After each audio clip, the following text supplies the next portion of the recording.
up, guys? What's up, guys? Yo, welcome to another episode of the Coach's Corner. I know it's been a while. We missed you guys. Hope you guys missed us. You know, with everything with Corona, you know, we had to take a break and just kind of get stuff put together. But hopefully everybody back home, everybody's safe. I know it's been a tough time, and not just the States, but in the world. Hopefully you guys back home, you're safe, family's okay.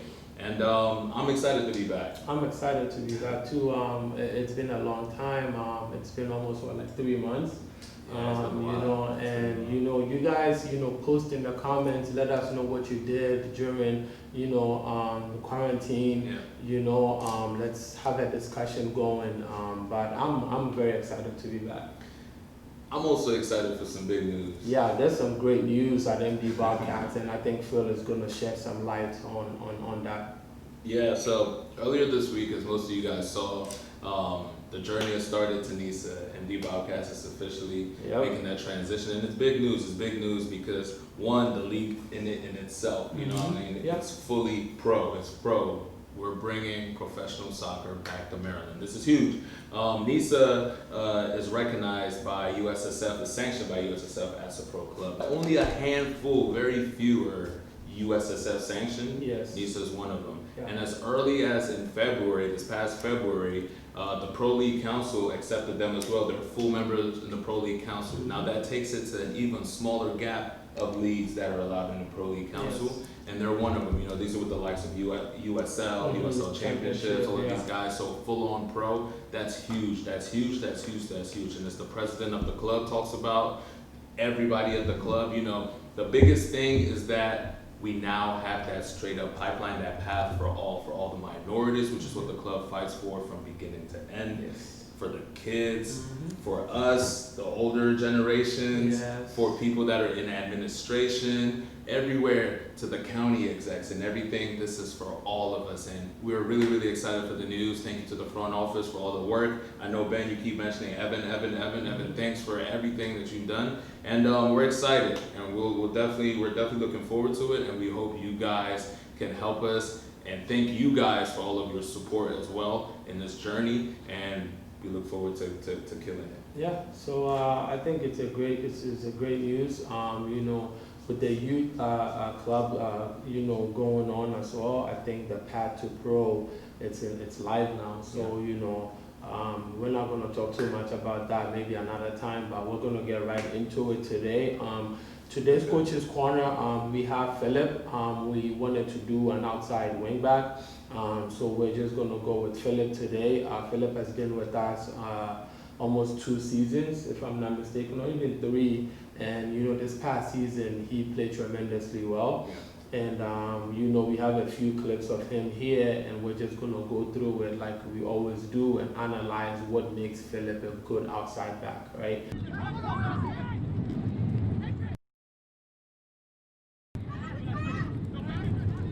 So I'm going to start with his tenacity and intensity when it comes to defending, okay? So I have this clip here where, the other team's winger received the ball, and,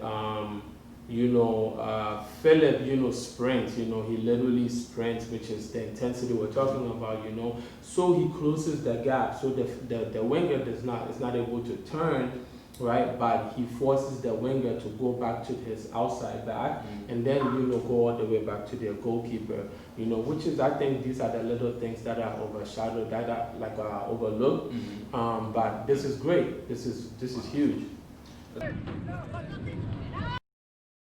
Okay, next on the list for Philip, we're talking about his defensive tackling ability, right?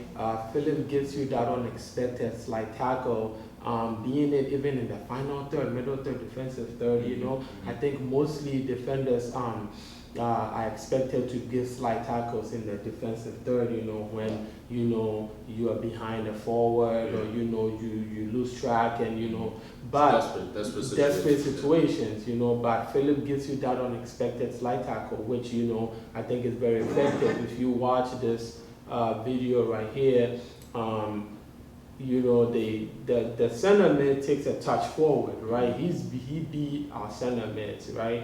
And he takes a touch forward, but Philip sprints and gives that slide tackle and wins the ball, you know, for the team. You know, so this is huge. I think this is very effective, you know, and a lot of center mids or a lot of players do not expect at that part of the field to be slide tackle like that, you know.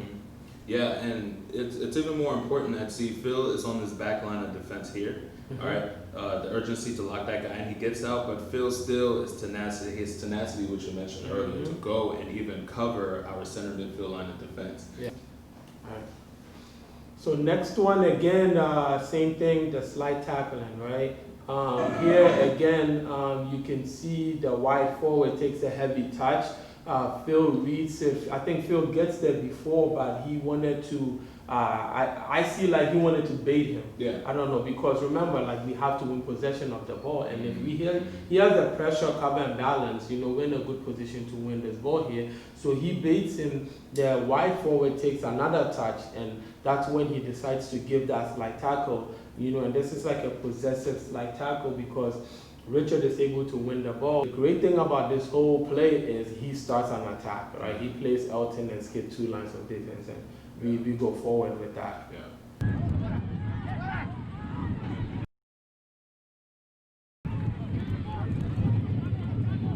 Now talking as an outside back, we always want our outside backs, you know, wingers, you know, to push up, give us width when we attack, right? And in this situation here, you see Willie dribbles through about 3 or 4 players, right? And then he's able to draw defenders towards him. Now he finds K. K turns to his left, and, you know, Philip is wide open, you know, and that gives us a sense of dynamic attack, you know, in the final third.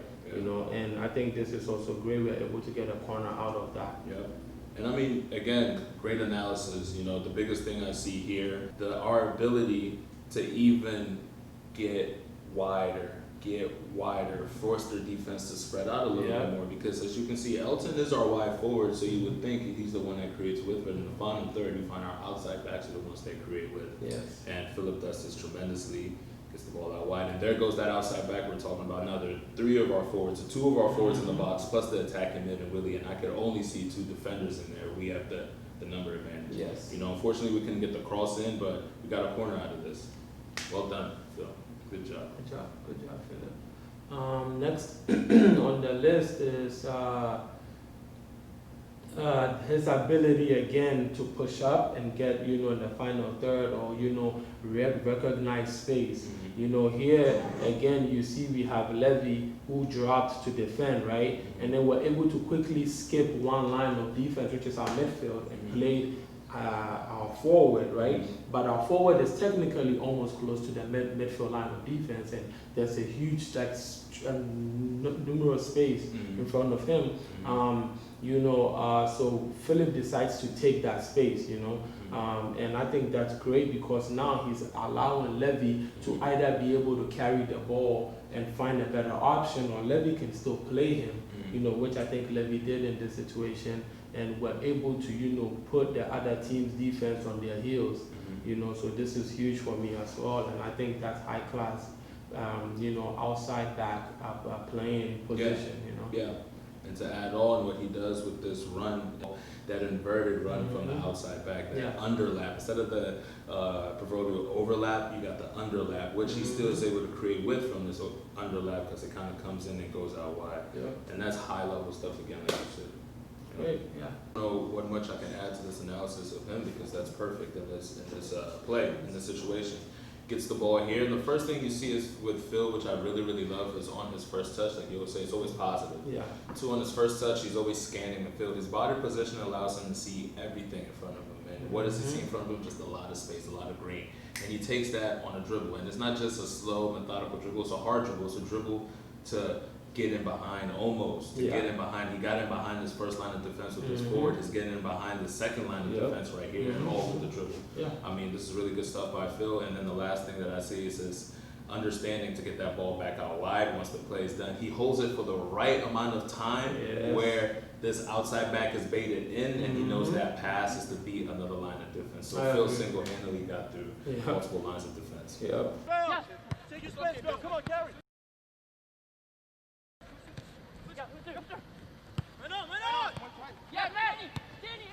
The next thing that I have here is Philip's ability to move off the ball. His movement of the ball is crazy.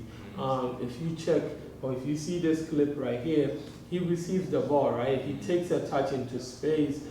He realizes that his wide forward came in, right? And he plays Bryce. But then after that play to Bryce, he doesn't stop. You know, he keeps moving because all eye is on the ball. The other team is focused on the ball and they're not even worried about Philip, right? So Philip keeps going. It's unfortunate he didn't get the pass back here, but this run right here is next level. Yeah, you know?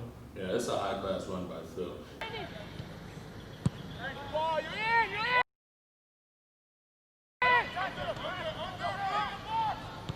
Most outside backs, a lot of even wingers will just put in the cross and, you know, at this level without even picking anybody up from what I've seen. Bigger than that to me is, as you can see, Phil is the weak side outside back, right? But as a weak side outside back, most outside backs that you will see would not take the risk going forward. They would wait to when they can figure out, okay, that ball's going to make its way to me, now let me start getting up, right? But Phil was already there. I think our 10 was on the other side, and he switched it by dropping it and switching to the point of attack. So again, this is great decision making by Phil. It's a risk he took being up that high at this point in the game, but nonetheless, these are stuff that coaches love.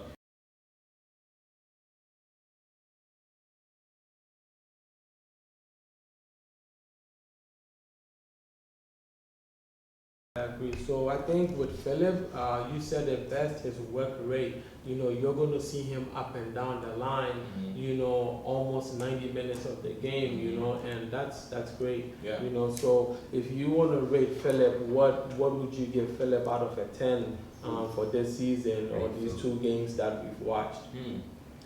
Philip is a tough player to rate because I've seen Philip have games where he's just a straight up 9 out of 10. For me to give a 10, you gotta be like a Messi, of course, but I've seen games where not one touch, not one decision, nothing was off from Phil. Everything was on point every tackle. I've seen games from Phil where Phil has never dropped below, I don't think he's ever dropped below 8.1 rating for me. But nonetheless, Phil is one of the youngest players on our team, younger players on our team. I don't think he's even old enough to buy a beer. So he still has a lot more progression to get to in his play. I rate Phil like a solid 8.2 player. I see Phil to have the potential to in the next year or 2 or maybe even 3 become like an 8.5, 8.6, 8.7 player consistently. And that's one thing which he does bring to you. It's a little bit of consistency in this play. But that's what I would rate Phil. I agree. I'll definitely give Phil a solid 8.2 as well. I think that coming up, you know, with the new NISA announcement and, you know, her professional step, I think Philip would give us a lot, you know, going forward. And also, we'll bring this to an end here, guys. Thank you so much for joining. Thank you, Hopefully we can get another episode going on very soon. The last thing I wanted to say is we have a huge tournament coming up. We have the Independence Cup tournament coming up, and we're playing teams like New York Cosmos, and you know this is huge, right? This is the step going into NISA, and it's coming up this weekend. And if you check our website and our Instagram, the schedule is out there. It's unfortunate that we're not going to be able to have fans come to the stadium, but there's going to be live link where, you know, you guys can watch the games live. Let us know what you think. Yeah, guys, again, it's a pleasure being back. Thank you guys for watching. Please post comments, everything below. Also follow Phil below. He's a great guy off the field. You can check out his IG, will be in the caption. And guys, again, all the support we can get, we would love to have this weekend and this week coming up in this tournament. Thank you. Thank you so much.